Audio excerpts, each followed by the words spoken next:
Hermanos, tenemos que orar. ¿Por qué? Tenemos que orar para que el Señor nos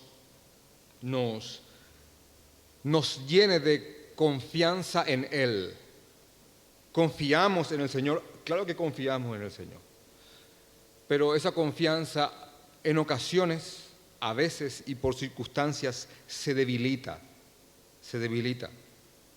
Así que tenemos que suplicar al Señor, tenemos que orar, rogar, que Él fortalezca nuestra confianza en Él, nuestra esperanza en su persona, en su obra, en su providencia, en su control, en esa doctrina bíblica de la providencia, que significa que Él tiene el control absolutamente de todas las cosas.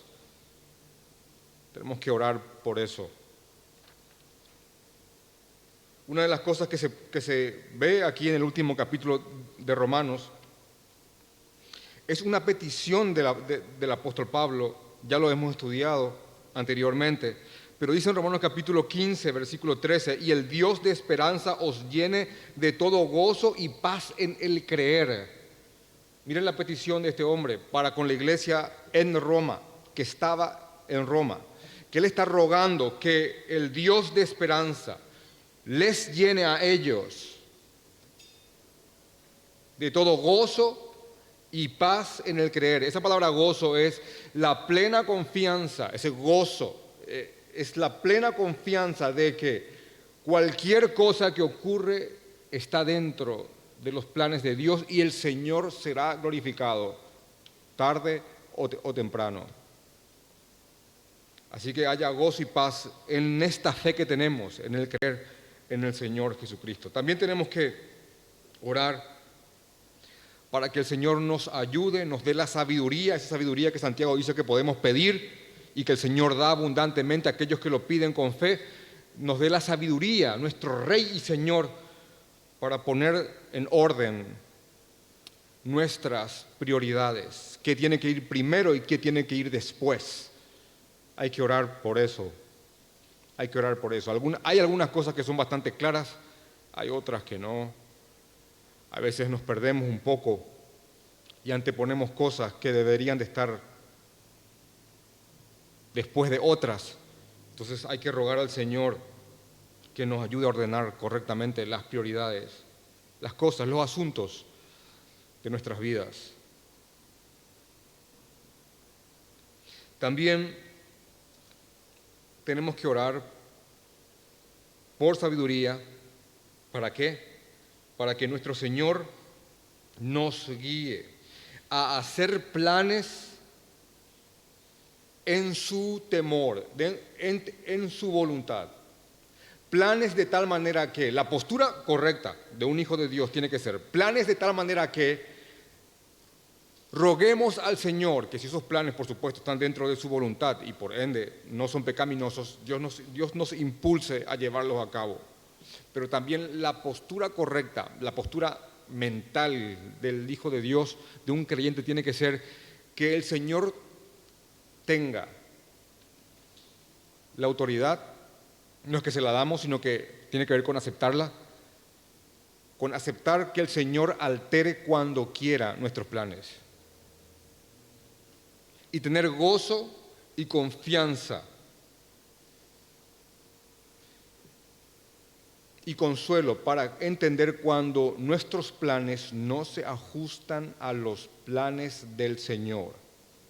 A veces eso pasa y renegamos, nos enojamos. Antes de ¿para qué, Señor?, damos un grito de ¿por qué?, como reclamo. Y esa no es la postura. Ahora, ¿por qué estoy diciendo esto? Porque estoy diciendo que tenemos que rogar por estas cosas, que el Señor nos llene de confianza en Él, que nos ayude a ordenar las prioridades y que nos dé sabiduría para hacer planes abandonados completamente a su voluntad, gozosos incluso cuando estos planes no coinciden con los suyos y Él los altera según quiere. Bueno, ¿por qué estoy diciendo esto? Porque providencialmente los pasajes que vamos a estudiar hoy tienen que ver con esto, con un hombre que ha ordenado correctamente las prioridades, sin dejar, por supuesto, de depender del Señor. También vamos a ver a un hombre como ejemplo de que después de haber ordenado correctamente las prioridades, él confiaba plenamente en la soberanía y la providencia de Dios. Y aunque este hombre creía en la voluntad de Dios y en su providencia, quiero resaltar esto, él planeaba, porque a veces se comete el error de no planear porque hágase la voluntad de Dios. Tampoco es así. Así que esta es una postura correcta de cómo afrontar, yo les diría, la vida entera en el temor del Señor. Así que vamos a hablar de Pablo y prácticamente su despedida por medio de esta carta a los hermanos que estaban en Roma en aquel tiempo. Solamente refrescándoles esto, quiero decirles que esta carta fue escrita aproximadamente entre el 56 y 58 después de Cristo. Eso es un buen dato para que tengan establecido. La iglesia era joven, era una minoría y estaba siendo brutalmente perseguida en donde quiera que fue implantada en aquel tiempo. Pablo no tenía 60 años, tenía entre 50 y algo. Estuve buscando datos y habrá tenido 54, 56 años aproximadamente. Era un hombre aún relativamente joven. Entonces él estaba predicando el Evangelio por donde el Señor quería. Así que algo que quiero decirles es que algo que Pablo deja bien en claro en su carta es el enorme deseo que él tenía de visitar a la iglesia en Roma. Él quería visitar a esta congregación. Esta es una congregación que él no sembró, él no plantó, no estableció la iglesia en Roma. No se sabe muy bien cómo inició la iglesia romana. Algunos dicen fue Pedro, eso no es probable. Otros dicen fueron aquellos que estuvieron en el Pentecostés, porque ahí figura que había que habían judíos romanos que después fueron a Roma, probablemente. Lo que sí que para el 50 y algo después de Cristo ya había una iglesia establecida en Roma. Ahora, solamente para traer impulso y para entender de que inclusive puede haber aquí gente que no haya venido antes, estos eran cristianos maduros. Y Pablo, en el capítulo 1, cuando les está saludando, ahora estamos leyendo la despedida de la carta, pero en el capítulo 1, cuando Pablo les está saludando, yo quiero volver a refrescarles, a recordarles lo que él les dijo. En Romanos capítulo 1, versículo 8 dice: primeramente doy gracias a mi Dios mediante Jesucristo con respecto a todos vosotros, cristianos en el imperio romano, en la capital del imperio, en Roma. Pablo da gracias por todos ellos. Y miren lo que le dice en el capítulo 8, en la segunda parte, de que vuestra fe se divulga por todo el mundo. Y esto les he dicho muchas veces, pero creo que ya que nos estamos despidiendo de esta carta, que probablemente en vida yo no la vuelva a predicar, sino que ya será otro. Esta iglesia era famosa por su fe. No por sus edificios majestuosos, no por su prosperidad, no por lo elocuente que eran, no porque el pastor era bien parecido. Era famosa por su fe y era conocida en el mundo entero porque creían en Jesucristo y confiaban en la obra del Evangelio. Ahí en ese lugar bastante hostil, con Nerón como emperador y toda la persecución que conllevaba el negar el culto imperial. Así que él da gracias por ellos y les dice que la fe de ellos se divulga por todo el mundo. Y esto es algo muy fortalecedor, que digan: hermanos, ¿cómo se conoce la fe de tu iglesia? ¿Verdad? No es que, hermano, qué bien suena el sonido en tu iglesia, qué bien enfría el aire, qué cómodas son las sillas, estos eran conocidos porque creían. Te lo digo bien coloquial, los tipos creían.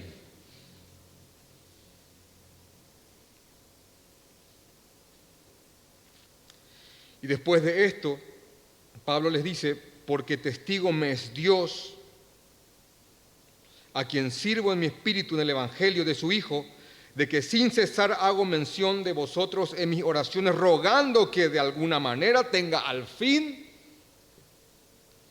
por la voluntad de Dios, todo el tiempo está eso, por la voluntad de Dios, estoy rogando a Dios, por la voluntad de Dios, un próspero viaje para ir a vosotros. Yo quiero ir a visitarles, quiero verles, y estoy rogando al Señor que me lo conceda. ¿Vieron eso?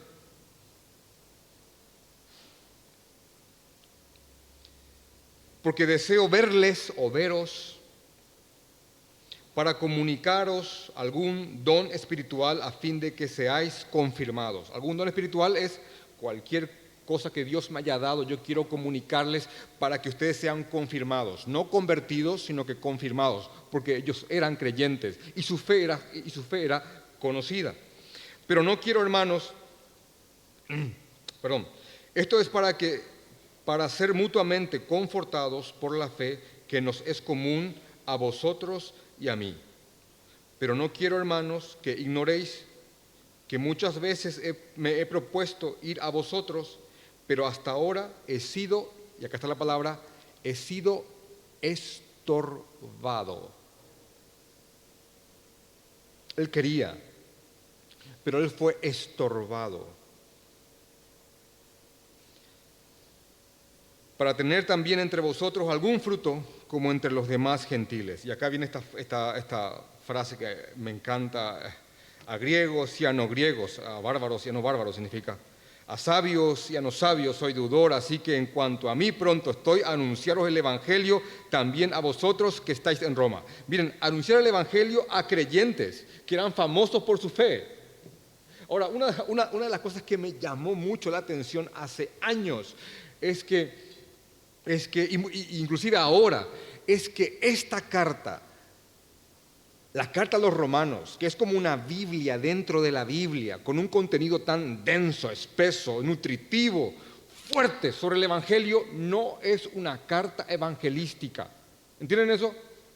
No es una carta escrita a inconversos para que ellos se conviertan.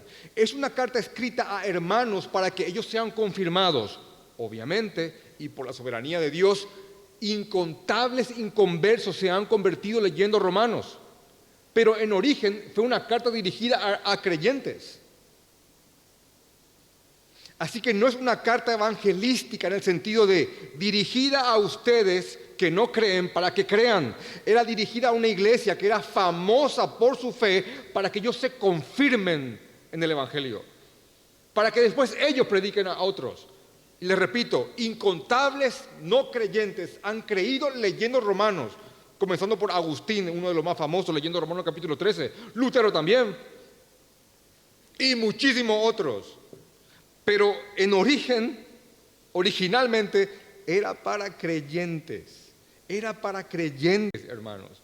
¿Se dan cuenta lo importante que es que entre creyentes, una y otra vez, estemos confirmándonos con el Evangelio una y otra vez? A mí me impresiona cuando Pablo le escribe una carta a Timoteo y le dice, acuérdate de Cristo, recuerda a Cristo, acuérdate de Cristo. Porque él estaba en una situación difícil viviendo en Éfeso, mucha oposición. Así que esta era una iglesia fuerte.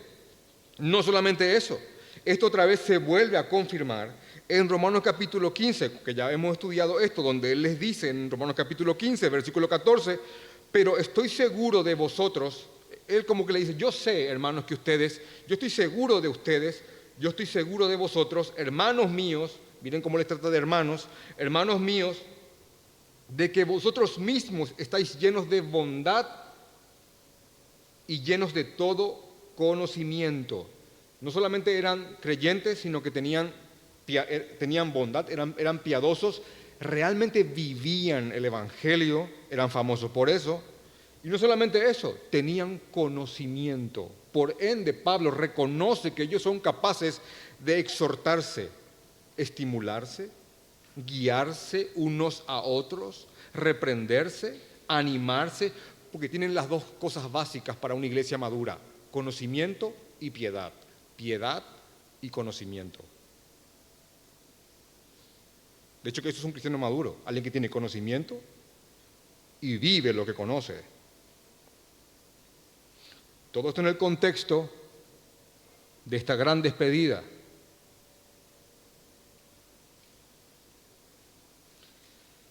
Entonces Pablo, sabiendo que esta es una iglesia creyente, es una iglesia madura, una iglesia bondadosa, con conocimiento, Pablo les escribe esta carta y él les escribe con un cierto temor de no ofender. ¿Por qué? Porque a veces las personas, cuando saben algo, se sienten ofendidas cuando se les explica lo que ellos creen que saben. ¿Verdad que sí? Generalmente cuando uno explica algo, alguien interrumpe y dice, yo ya sé eso. ¿Ya dijiste eso alguna vez? Te está explicando algo y dices, yo ya sé eso. Como que me estás ofendiendo tratándome de que yo no sé lo que me estás explicando. ¿Verdad? Bueno, Pablo, sabiendo el mecanismo de la mente humana, del orgullo humano, les dice lo siguiente. Mas os he escrito, esta carta por supuesto en Romanos capítulo 15, versículo 15, mas os he escrito, repito, esta carta, él le pone hermanos, en parte con atrevimiento. ¿Vieron eso? Miren, yo me he tomado el atrevimiento de escribirles esto. Y les dice, en parte con atrevimiento, como para haceros recordar. ¿Vieron? No les estoy enseñando nada, solamente les estoy recordando lo que yo sé que ustedes ya lo saben. Por favor, no se ofendan. Qué buena actitud.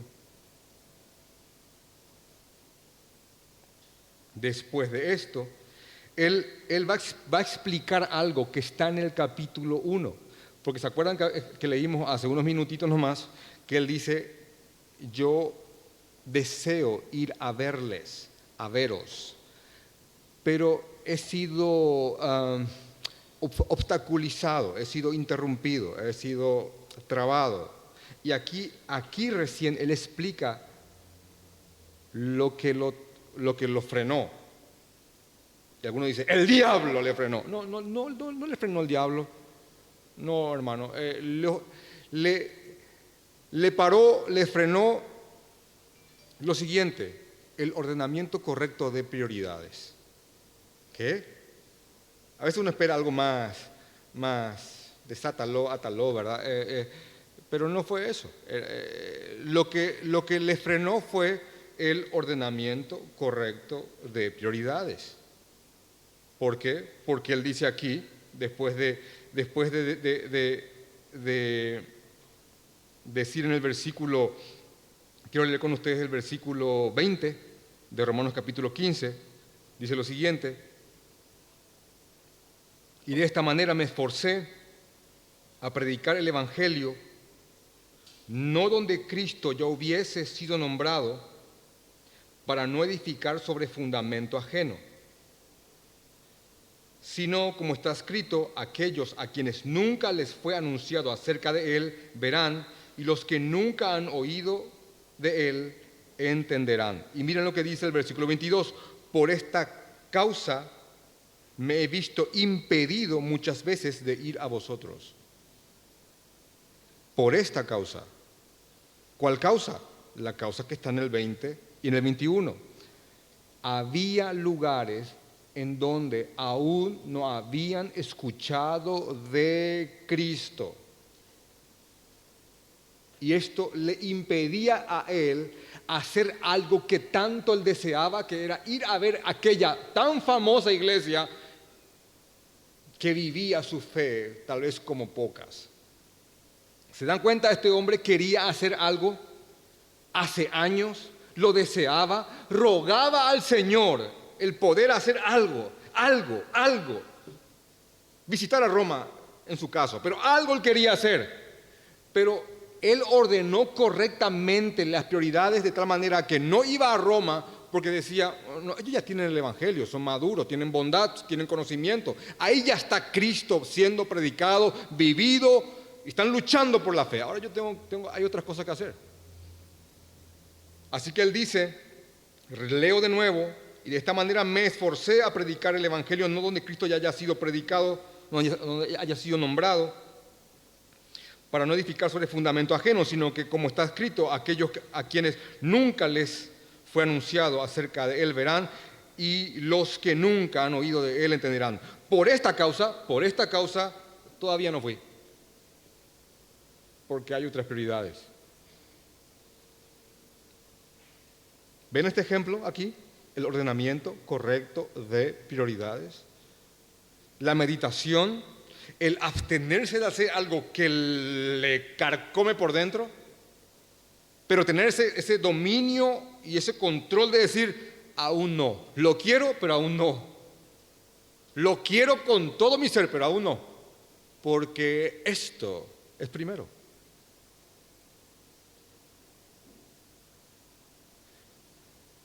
Que el Señor nos dé eso, amén. Otra vez, porque ahí la carne, algunos hicieron, que el Señor nos dé esto, amén. No sé si hay por el tapaboca, hermanos, pero amén. Ahí sí, porque está ahí, por ahí estoy tocando a una llaguita ahí y uno dice,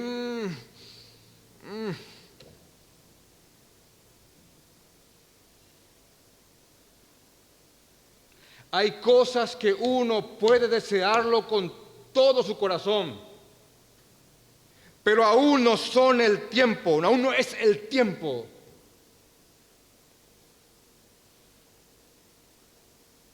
Porque hay otras cosas que en el temor del Señor son evidentes que son primero.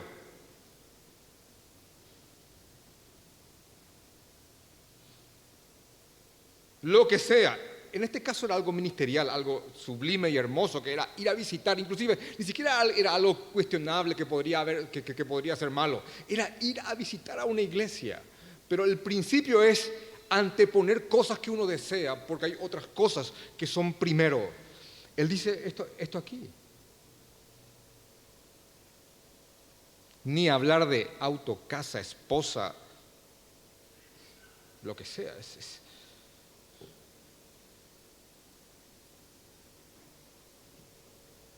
Y aquí hay algo lógico y básico. Antes de ir a una iglesia que ya tenía el Evangelio, era importante ir a otros pueblos que aún no lo tenían. Por esta causa me he visto impedido muchas veces de ir a vosotros. Pero ahora, miren lo que dice aquí en el versículo 23, pero ahora no teniendo más campo en estas regiones, esa palabra campo se traduce como trabajo, pero ahora no teniendo más trabajo en estas regiones y deseando desde hace muchos años ir a vosotros, cuando vaya a España, iré a verles, iré a ustedes, iré a vosotros, porque espero veros al pasar y ser encaminado allá por vosotros una vez que haya gozado con vosotros. Hermanos, miren, yo esto lo saco de este lenguaje de Reina Valera y esto parece un mensaje de texto, hermano. Son palabras muy cálidas. Una de las cosas que yo tenía cuando era pequeño de la Biblia era que era como un libro tan elevado que uno no lo podía simplemente leer, pero son palabras tan cálidas. Solamente en el versículo 23 y 24, lo repito, parece un mensaje que uno manda por un teléfono. Es como si fuera que alguien diga, bueno, por aquí ya la cosa está hecha, ya no tengo más trabajo aquí, en estas regiones, así que como hace tanto tiempo que quiero ir a verles, cuando vaya a España voy a pasar un momento por ahí y después de que hayamos pasado un buen tiempo juntos, espero que me encaminen para seguir mi camino. Eso lo está diciendo en el versículo 24 y 25. Así de cercano y así de cálido son las palabras de este hombre. Ahora, obviamente que cuando él dice aquí, pero ahora, no teniendo más campo en esta región, no se refiere que no hay más trabajo con las iglesias que ya fueron plantadas, porque lo que él está diciendo es que en la región donde él estaba, ya fue implantado el Evangelio y ya habían hermanos y iglesias establecidas o grupos que iban rumbo a ser iglesias. Así que obviamente no está diciendo todos fueron predicados, en el sentido de todos los habitantes, sino que está diciendo que ya la semilla fue plantada, ya hay pueblo, ya hay iglesia en esas ciudades, ya hay congregación y creyentes que están predicando en estos pueblos. Así que este trabajo misionero, pionero, aquí ya no es necesario. Ya no, dice, pero ahora no teniendo más campo en estas regiones y deseando desde hace muchos años ir a vosotros cuando vaya a España, iré a vosotros porque espero verles al pasar. Y aquí no solamente hay un ejemplo de alguien que ha ordenado prioridades, sino de alguien que planea en el temor del Señor. Él está haciendo planes. Él dice, yo tengo pensado, ahora que ya está todo aquí hecha la cosa, que tengo pensado ir a España. Sé que en España hay mucha oposición intelectual, el imperio está fuerte ahí. De hecho, que Séneca, el que instruyó a Nerón, es de ahí. Entonces, ahora tengo que ir a predicar el Evangelio a ese lugar. Lo tengo pensado, lo voy a planear. Ya tengo mi equipo aquí conmigo, lo vamos a hacer, lo estamos planeando. Y de paso, cuando vayamos a España, voy a pasar a verles. Todo planeado, pero planeado dentro de la voluntad del Señor. Entiéndase por eso que si el Señor quiere alterar esos planes, bien puede y lo aceptamos. Cuando el Señor quiera alterar nuestros planes, bendito sea el Señor. Amén. Amén. Ahora, este es un ejemplo de una actitud correcta a la hora de afrontar el futuro. Así que él planeó ir a España y la gran pregunta es, ¿llegó Pablo a España?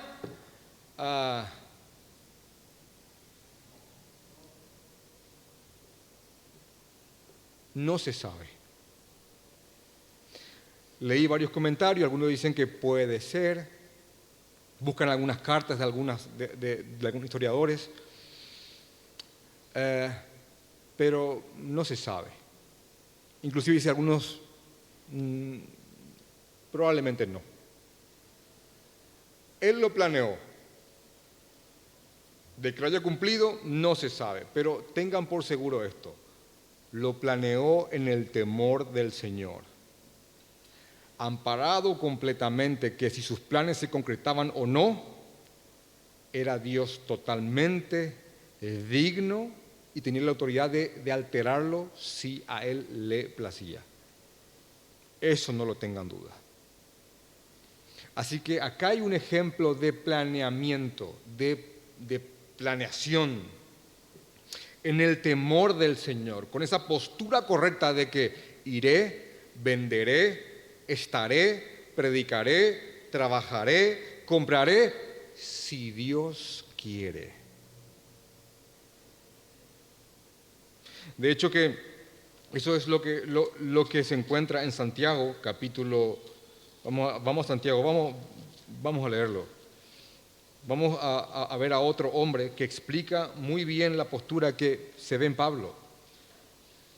En Santiago capítulo 4, versículo 13 dice, vamos ahora, lo que decís, hoy y mañana iremos a tal ciudad y estaremos allá un año y traficaremos y ganaremos. Traficar se refiere acá a trabajar, no a cometer algo ilícito. Cuando no sabéis lo que será mañana, porque ¿qué es vuestra vida? ¿Qué es tu vida, mi hermano? ¿Qué es tu vida? Que no puedo asegurar si vas a estar hoy dentro de una hora.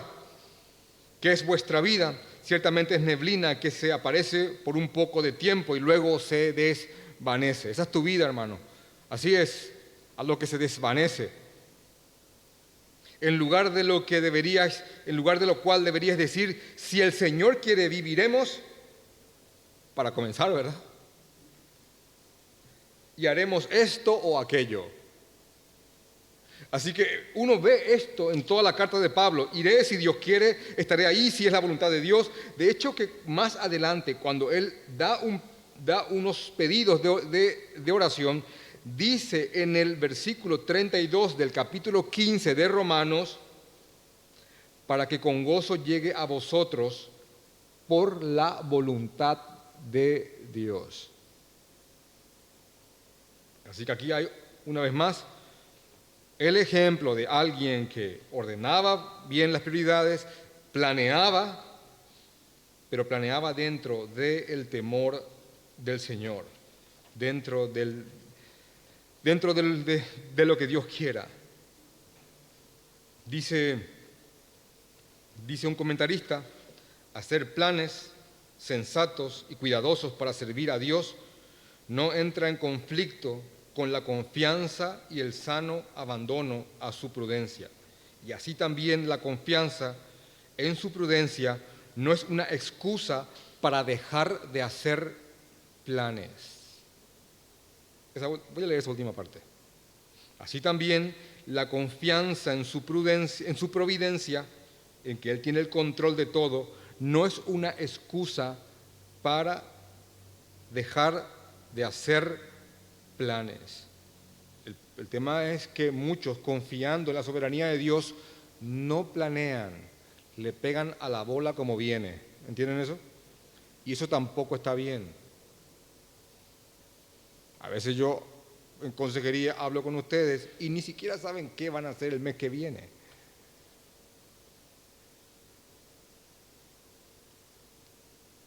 Y algunos santifican eso con hágase la voluntad de Dios. Y no funciona así, hermanos. No funciona así. De hecho, que inclusive Jesucristo mismo, hablando de seguirlo, del discipulado, dice, ¿quién de ustedes, qué hombre, antes de edificar algo, no se sienta primero y hace cálculos a ver si tiene para terminar lo que quiere edificar? Esto se refería al discipulado, pero el principio es sencillo. Antes de hacer algo hay que planearlo. Hay que planearlo.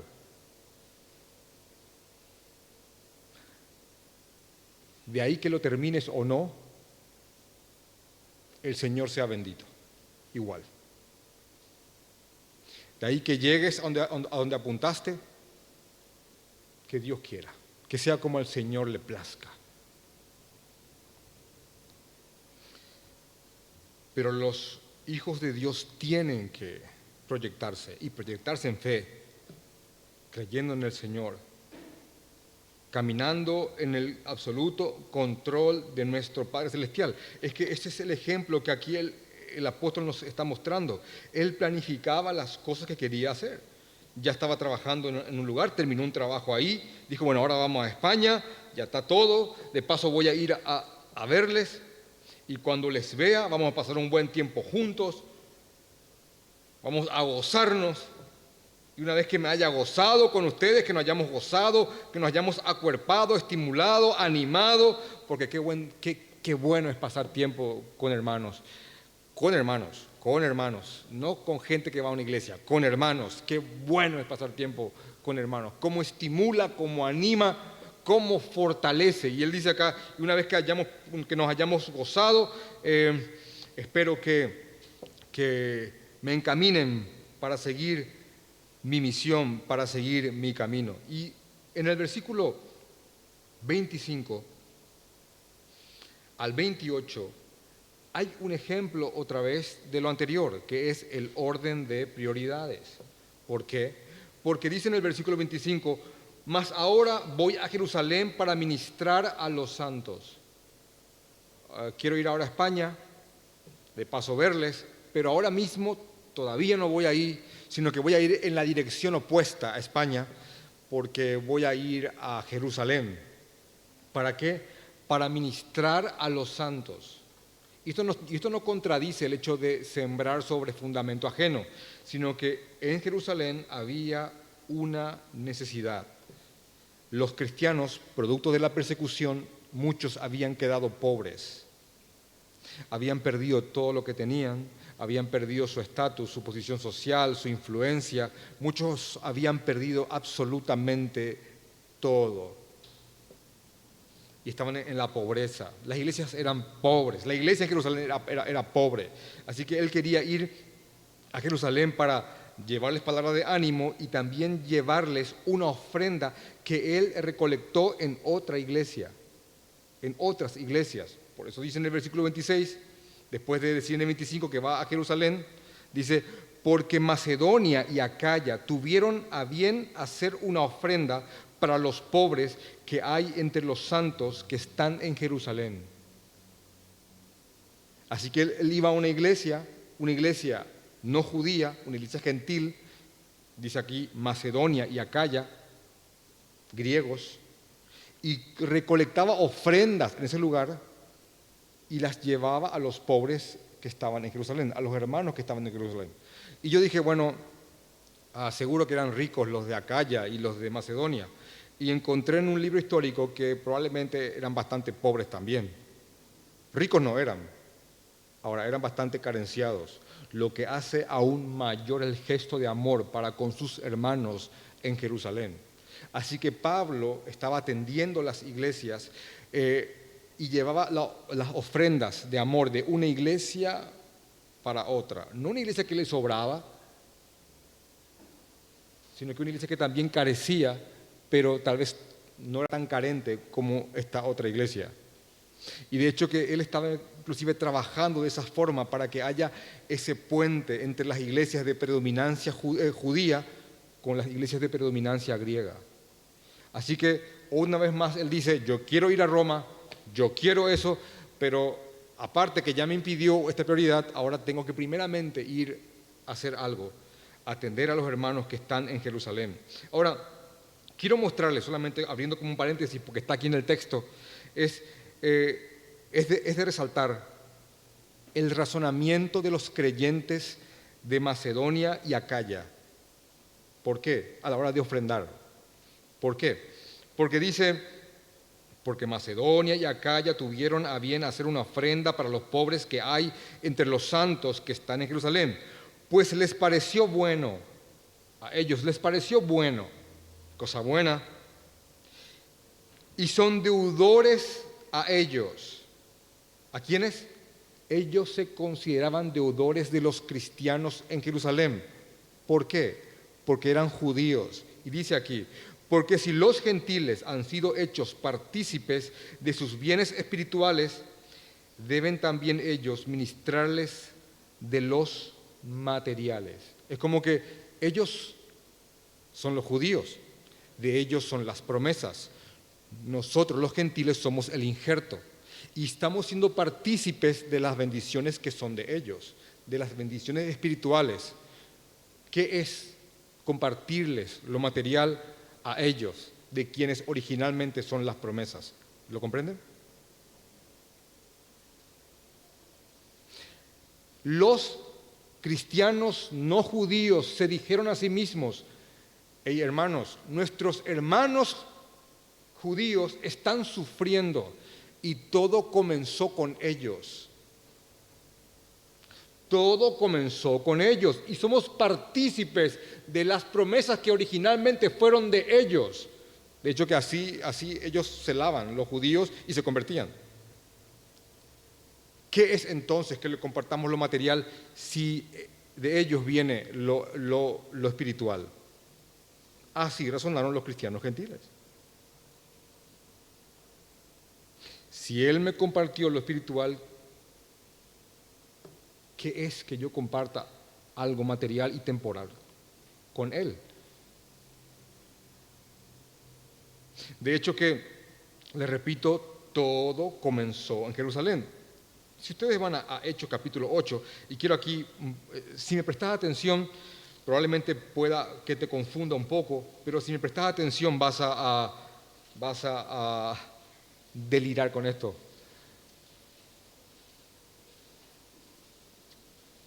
Hermanos, todo comenzó con los judíos y todo tuvo su epicentro en Jerusalén. La crucifixión fue en las afueras de la ciudad.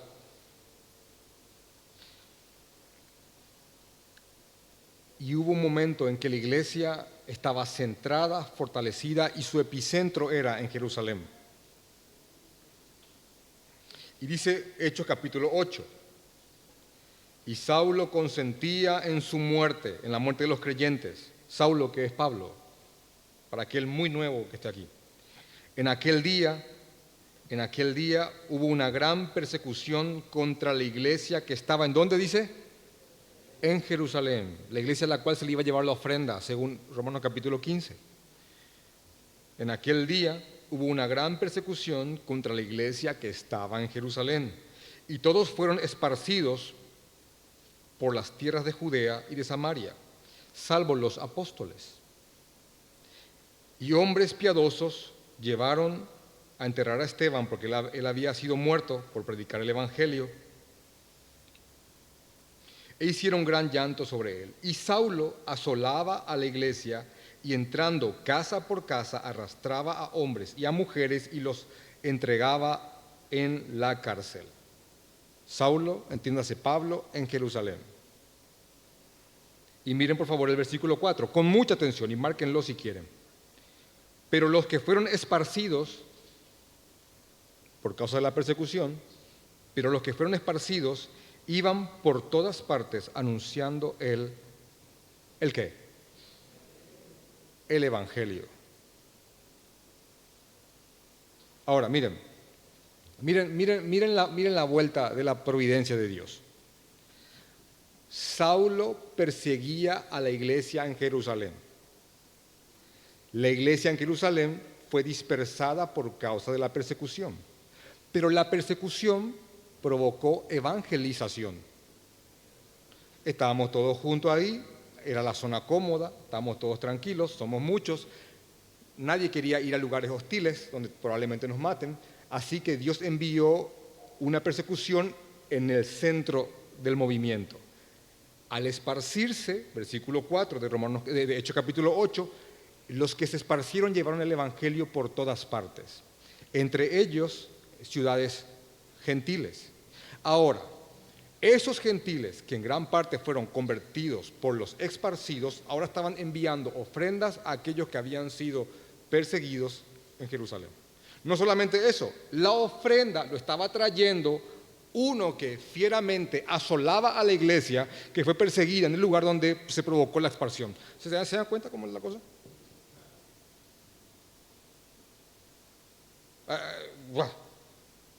Espera, este persiguió aquí, sí. Se esparcieron, sí. Se predicó, sí. Se formó una iglesia, sí. Ahora, esos estaban enviando ofrendas a través de aquel que asolaba.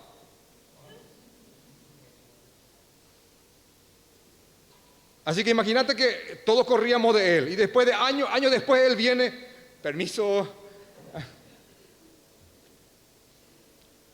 les traigo las ofrendas de las iglesias que se formaron por causa de la persecución que le hicimos.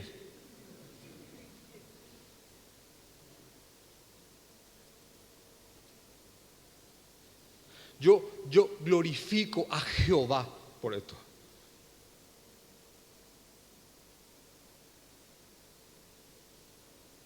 Yo glorifico al Señor porque absolutamente nada escapa de su mano.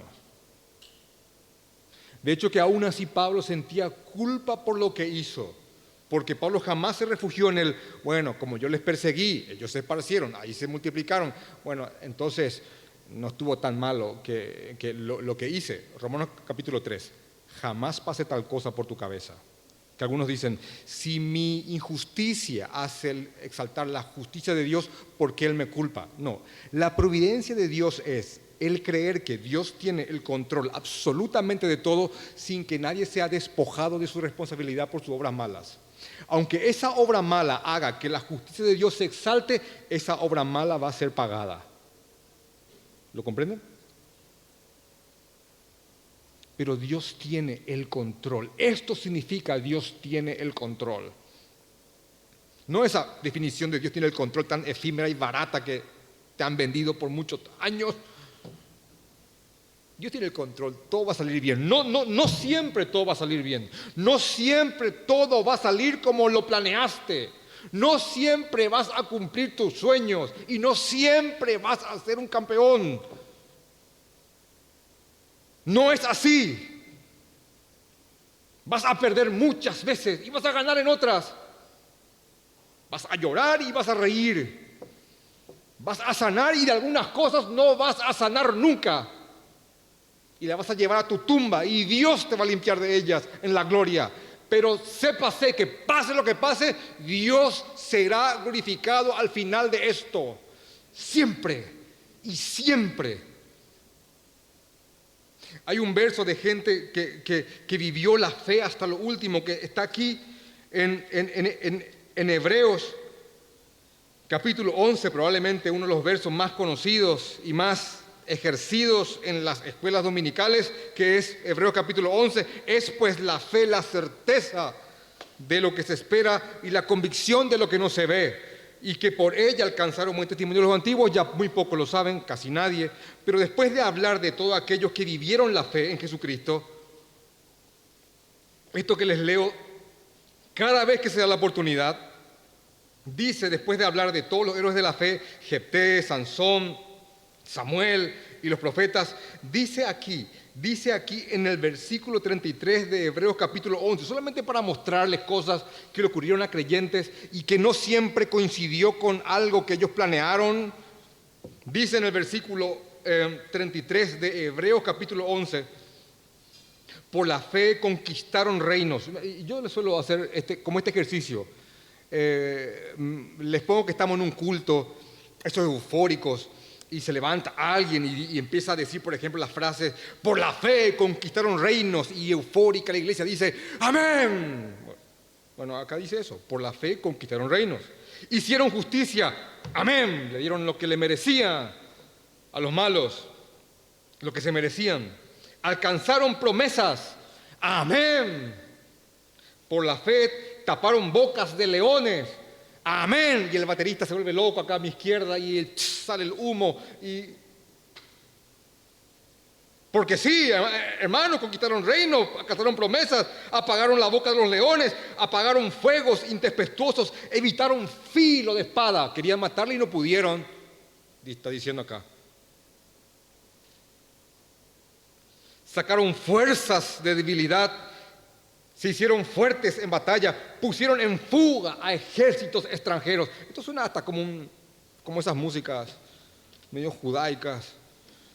Y ahí la euforia se explota, sopla el shofar, el chico de ahí, y el ambiente se tensa de tanta euforia, porque así, por la fe, lograremos esto. Sí, pero 35, no tan popular ya, dice, sí, pero también por la fe las mujeres recibieron sus muertos mediante resurrección, más otros fueron por la fe también, hermanos, más otros fueron atormentados por la fe.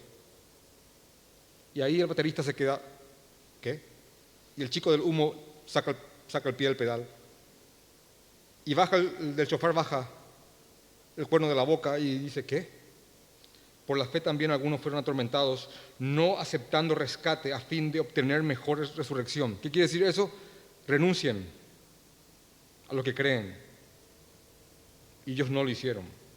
Por la fe también dice, por la fe también otros experimentaron vituperios y azotes, y además de esto prisiones y cárceles. Por la fe también, versículo 37, fueron apedreados, aserrados. ¿Saben lo que es aserrar a alguien? Aserrar, ¿saben lo que es aserrar a alguien? Ponerlo en un lugar y cortarlo a la mitad, aserrar, como una madera. Por la fe también algunos fueron aserrados.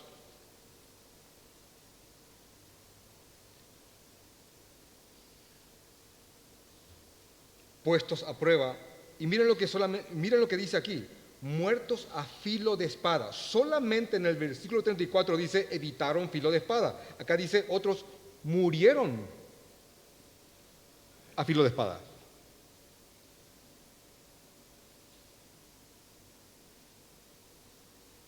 Anduvieron de acá para allá cubiertos de pieles de ovejas y de cabras, pobres. Pobres, hermanos, pobres. Ah, no, esto no activaron. No entendieron. Esto no entendieron.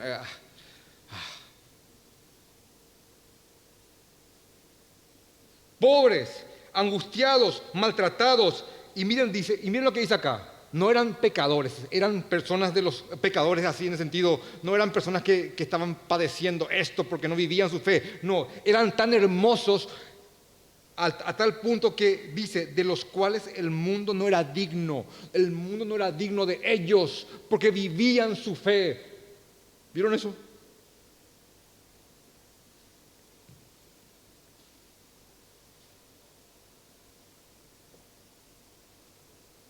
Errando por los desiertos, por los montes, por las cuevas y por las cavernas de la tierra.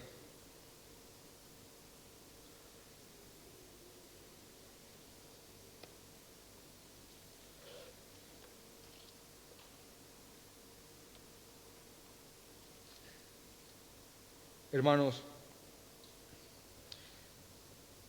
debemos rogar al Señor, debemos suplicar a nuestro Señor que nos dé el gozo, el consuelo, la esperanza, la fortaleza para aceptar que hay veces que nuestros planes no coinciden con los suyos. Rogar al Señor que nos ayude a llevar planes que son conformes a su voluntad, pero a la vez también aceptar cuando Él dice simplemente no, no. Pablo, después de decir esto, dice: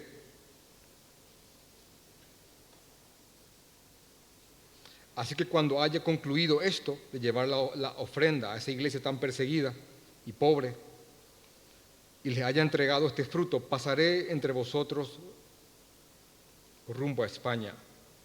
Y sé que cuando vaya a vosotros, llegaré con abundancia de la bendición del Evangelio de Cristo.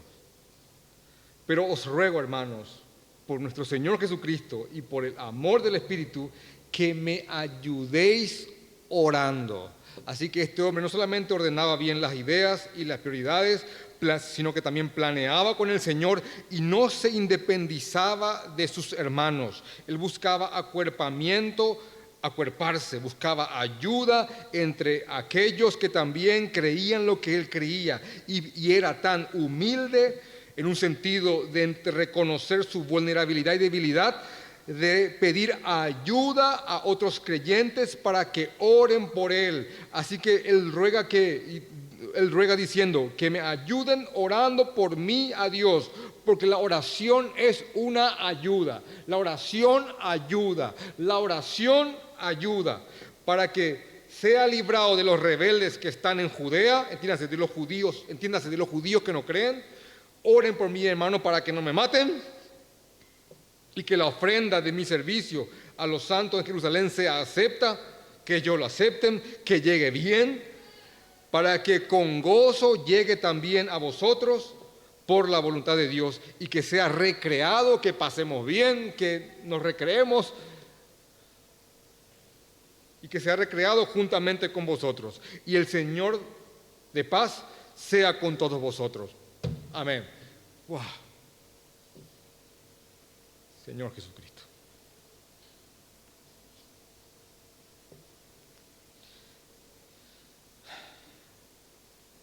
Vivir para hacer avanzar de Dios, para hacer avanzar el reino de Dios, no solamente para apóstoles, que hoy ya no hay vivo, por cierto, no solamente para pastores o maestros, es para todo creyente. Es un trabajo para todo creyente. Aquí estamos viendo a alguien que planeó algo ministerial, pero cualquier cosa que tenga que ver con tu vida, si sos creyente, tiene que ver con el avance del reino de los cielos y del reino de tu Rey, de nuestro Rey, del Señor Jesucristo.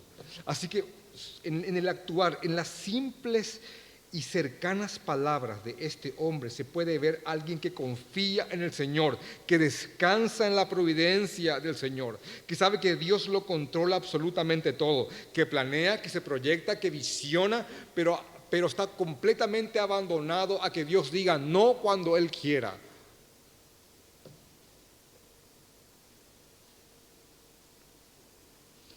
Porque por sobre todo hágase la voluntad de Dios y no la nuestra. Miren los principios que hay en palabras tan sencillas.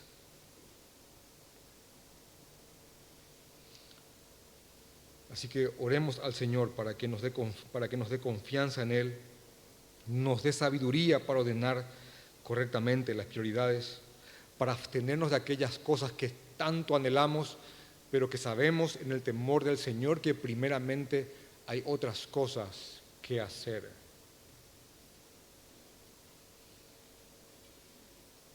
Y que nos dé la postura correcta, mentalmente correcta, para gozarnos cuando nuestros planes son alterados por los suyos. Yo conozco tanta gente a quien el Señor le ha alterado los planes, y aquí están la mayoría de ellos.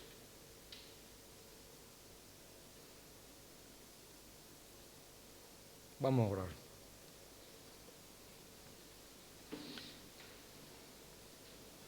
Gracias, Señor. Gracias, Padre. Danos, Señor, paz en el creer, danos confianza en tu persona, fortalece nuestra fe, Señor.